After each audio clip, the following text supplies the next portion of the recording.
Well, I ended up acquiring a 1960 Chevy Bel Air four-door.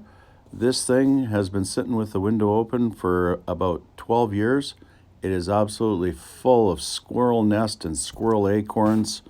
We had to try and jimmy the trunk open to try and get in there. As you can see, there's lots of acorns. There was a bunch of, all the trim was in the trunk, so we had to get in there and sift through every little acorn to get all the parts out of there. But so we're just gonna get her running and rolling and flip her out the back door.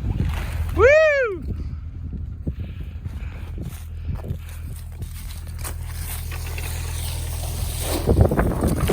Treasures! And we have more treats. Trunk's full.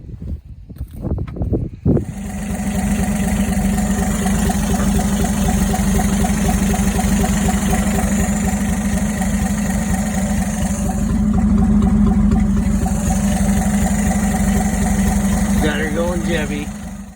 Well, got her all cleaned up and pressure washed, got all the moss off it. Yeah, it's ready for the next person to restore into their dream car. There's a lot of nice parts on this old girl. Thanks for watching.